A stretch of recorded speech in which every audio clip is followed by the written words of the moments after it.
السلام علیکم معزز ناظرین، میں آپ سب کو دانیال حسن پروڈکشن پر خوش آمدید کہتا ہوں۔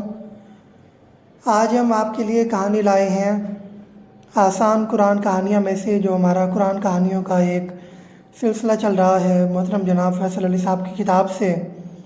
کہانی کا نام ہے شیروں نے سنایا قصہ۔ تو ہم بڑھتے ہیں کہانی کی طرف۔ جنگل کے بیچوں بیچ جانوروں کے لیے ایک خوبصورت سا اسکول تھا جس کا نام تھا اینیمل پیراڈائز اسکول۔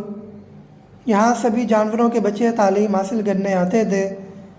چونکہ اسکول میں بہت سے بچے پڑھنے آتے تھے، اس لیے خوب رونق لگی رہتی تھی۔ وہ پڑھائی کے وقت خوب دل لگا کر پڑھتے تھے اور کھیل کے وقت مزے کے کھیل کھیلتے تھے۔ آج جب چھٹی ہوئی تو بچے پہلے کی نسبت زیادہ پرجوش نظر آ رہے تھے۔ وہ چھٹی چھٹی کے نعرے لگاتے نمودار ہوئے۔ اس خوشی کی وجہ یہ تھی کہ آج ہفتے کا آخری دن تھا اور کل اتوار کی تعطیل تھی، اس لیے وہ سب ذہنی آسودگی محسوس کر رہے تھے اور اچھلتے کودتے گھروں کی جانب رواں دواں تھے۔ ننھا پانڈا بولا، کیا خیال ہے دوستو، کل نہانے چلیں؟ اف، تمہیں تو ہر وقت نہانے کا خیال رہتا ہے۔ ننھے بلونگڑے نے منہ بنایا، تو اس میں برائی کیا ہے؟ نہانا تو صحت کے لیے اچھا ہے۔ شیرو نے پانڈے کی حمایت کی۔ بالکل، نہانے سے تو پاکیزگی بھی حاصل ہوتی ہے اور جراثیم بھی دھل جاتے ہیں، اس لیے تو میں ہر روز نہاتا ہوں۔ ہاتھی کا بچہ بولا، اچھا بھائی اب یہ لیکچر بند کرو، بلونگڑے نے ہونٹ چباتے ہوئے کہا تو پانڈا ہنس پڑا۔ ارے یہ کیا ہوا؟ شیرو کی آواز پر سب ادھر متوجہ ہوئے۔ اگلے ہی لمحے وہ سب دھک سے رہ گئے۔ اوہ، کیا یہ بے ہوش ہے؟ ہاتھی کے بچے کے منہ سے ڈری ڈری آواز نکلی۔ نہیں، لگتا ہے یہ مر گیا ہے، شیرو نے ڈرامائی انداز سے کہا۔ کیا؟ نہیں نہیں، سب ڈرے ہوئے انداز میں چلائے۔ آؤ قریب جا کر دیکھتے ہیں، پانڈے نے کہا، اور پھر وہ سب آہستہ آہستہ چلتے ہوئے اس طرف بڑھے جہاں ڈنکی انکل چاروں شانے چیت بے حس و حرکت پڑے ہوئے تھے۔ بھالو انکل کی دکان کے ساتھ تھی۔ ڈنکی انکل کی پکوڑوں کی دکان تھی اور اس وقت وہ دکان کے باہر بے ہنگم انداز میں لیٹے ہوئے تھے۔ ان کا منہ کھلا ہوا تھا، حرکت بالکل نہیں تھی، لگ رہا تھا کہ یہ مر چکے ہیں۔ وہ دھک دھک کرتے دلوں کے ساتھ ڈنکی انکل کے قریب پہنچے۔ شیرو نے جائزہ لیا تو ڈنکی انکل کی سانسیں چل رہی تھیں۔ یہ دیکھتے ہی اس نے سکھ کی سانس لی اور کہا، دوستو شکر ہے یہ زندہ ہیں، واؤ شکر ہے خدا کا۔ پانڈا اور ہاتھی کا بچہ زور سے چلائے۔ دوسرے ہی لمحے ڈنکی ہڑبڑا کر اٹھ کھڑا ہوا۔ جلدی میں اٹھتے ہوئے اس کا سر قریبی ستون کو لگا اور وہ دھڑام سے نیچے بیٹھ گیا۔ اسے سر پر ستارے ناچتے محسوس ہوئے۔ بچوں کیا کر رہے ہو؟ تمہیں پتہ ہے کہ سوئے ہوئے آدمی کے سرانے ٹھہر کر شور نہیں مچاتے۔ ہائے نامراد، کھمبا بہت زور سے لگا ہے۔ ڈنکی نے اپنا سر پکڑ کر کراتے ہوئے کہا، جی انکل معاف کیجیے گا، ہم نے آپ کو بے آرام کیا، لیکن ہم آپ کو دیکھ کر ڈر گئے تھے۔ شیرو نے کہا، کیوں، کیا میں جن بن گیا ہوں؟ ڈنکی انکل نے کہا، نہیں یہ بات نہیں۔ ہاتھی کے بچے نے جواب دیا، لیکن وہ وضاحت نہ کر پایا۔ تو پھر میں تمہیں جنگلی درندہ نظر آتا ہوں کیا؟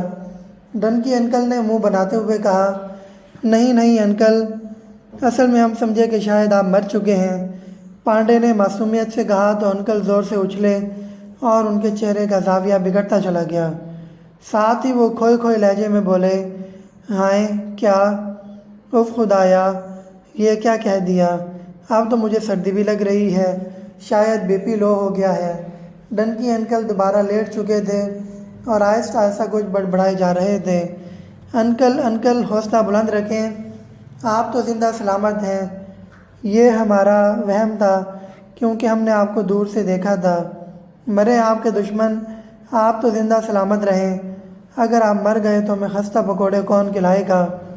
ہاتھی بچے نے پورا زور لگا کر ڈنکی انکل کو مطمئن کیا۔ تب وہ بولے، اف شکر ہے کہ میں زندہ ہوں۔ اچھا بچوں بیٹھو، میں تم سب کے لیے پکوڑے بناتا ہوں۔ انکل زندہ باد، بچوں نے نعرہ لگایا۔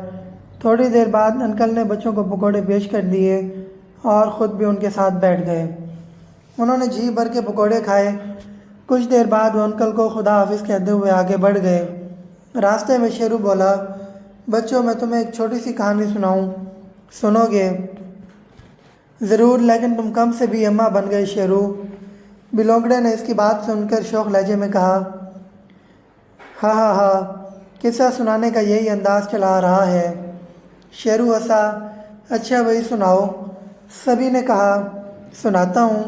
ڈنکی انکل کو مردوں کی طرح سوتا دیکھ کر مجھے یہ واقعہ یاد آیا۔ ایک پیغمبر تھے جن کا نام عزیر علیہ السلام تھا۔ وہ ایک بار اپنے گدھے پر بیٹھے سفر کر رہے تھے۔ ان کا گزر ایک بستی سے ہوا۔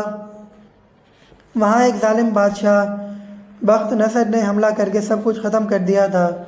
سب لوگ مر چکے تھے، گھر ویران ہو چکے تھے۔ عزیر علیہ السلام کو کوئی زی روح نظر نہ آیا۔ تب انہیں تعجب ہوا اور کہا، پتہ نہیں اللہ اتنی مخلوقات کو قیامت والے دن کیسے زندہ کرے گا۔ ان کے یہ الفاظ اللہ تعالیٰ سن رہے تھے۔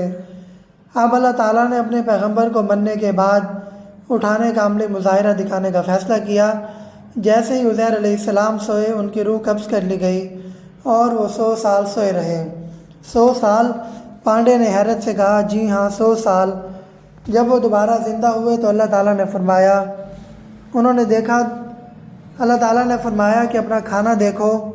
انہوں نے دیکھا تو ان کا کھانا انگور کا رس اور کھجوریں دونوں بالکل تر و تازہ تھیں۔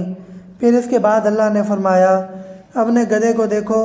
انہوں نے دیکھا تو گدھا تو ہڈیوں میں بدل چکا تھا، اس کی تو ہڈیاں بھی ٹوٹ کر بکھر گئی تھیں۔ یہ دیکھ کر پیغمبر عزیر علیہ السلام بہت حیران پریشان ہوئے۔ ادھر اللہ نے حکم جاری کیا تو اسی وقت گدھے کی ہڈیاں جڑنے لگیں اور ان پر گوشت چڑھنے لگا۔ دیکھتے ہی دیکھتے وہ زندہ ہو گیا۔ جب انہوں نے یہ مظاہرہ دیکھا تو اللہ کے حضور سجدہ ریز ہو گئے اور کہا، بے شک اللہ ہر چیز پہ قادر ہے۔ قصہ ختم۔ شیرو نے یہ کہتے ہوئے قصہ ختم کیا، واہ بھائی، بہت مزے کا قصہ تھا۔ ہاتھی کے بچے نے کہا، شیرو دوست تم کہاں سے لاتے ہو ایسی کہانیاں؟ پانڈے نے پوچھا، کتابوں کے مطالعہ سے دوست۔ شیرو چہکا، بہت خوب شیرو بھائی۔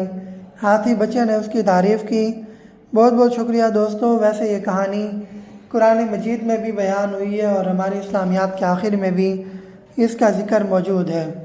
شیرو نے بتایا تو وہ سب حیران رہ گئے۔ ادھر شیرو کتاب نکال کر ان کے سامنے ایک صفحہ پیش کر چکا تھا۔ وہ سب اس پر جھک کر پڑھنے لگے۔ ترجمہ: کیا اس شخص کے حال پر غور نہیں کیا جو اس بستی کے قریب سے گزرا اور وہ بستی اپنی چھتوں پر گری پڑی تھی؟ وہ کہنے لگا، اس بستی کی موت کے بعد دوبارہ اللہ اسے کیسے زندگی دے گا اور آباد کرے گا؟ اس پر اللہ نے اسے 100 سال تک موت کی نیند سلا دیا۔ پھر اسے زندہ کر کے اس سے پوچھا، بھلا کتنی مدت تم یہاں پڑے رہے؟ وہ بولا، یہی بس ایک دن یا اس کا کچھ حصہ ٹھہرا ہوں گا۔ اللہ نے فرمایا، بات یوں نہیں بلکہ تم یہاں 100 سال پڑے رہے ہو۔ اچھا اب اپنے کھانے اور پینے کی چیزوں کی طرف دیکھو، یہ ابھی تک باسی نہیں ہوئیں، اور اپنے گدھے کی طرف بھی دیکھو، اس کا پنجر تک بوسیدہ ہو چکا ہے، اور یہ ہم نے اس لیے کیا ہے کہ تجھے لوگوں کے لیے ایک معجزہ بنا دیں کہ جو شخص 100 برس پہلے مر چکا تھا وہ دوبارہ زندہ ہو کر آ گیا۔ اور اب گدھے کی ہڈیوں کی طرف دیکھو کہ ہم انہیں کیسے جوڑتے، اٹھاتے اور اس پر گوشت چڑھا دیتے ہیں۔ جب یہ سب باتیں واضح ہو گئیں تو وہ کہنے لگا، اب مجھے خوب معلوم ہو گیا کہ اللہ ہر چیز پر قادر ہے۔ یہ واقعہ سورہ بقرہ کی آیت نمبر 259 یعنی 259 میں بیان ہوا ہے۔ تو بچوں، آپ کو آج کی کہانی کیسے لگی؟ ہمیں آپ کمنٹ باکس میں اپنی رائے سے ضرور آگاہ کیا کریں۔ ہمارا چینل اگر آپ نے ابھی تک سبسکرائب نہیں کیا تو لازمی چینل بھی سبسکرائب کر لیں اور گھنٹی کا بٹن بھی بجا دیں تاکہ آپ کو ہماری آنے والی ہر نئی کہانی کی اپڈیٹ ملتی رہے۔ اگلی کہانی تک کے لیے اجازت دیجیے، تب تک کے لیے اللہ حافظ۔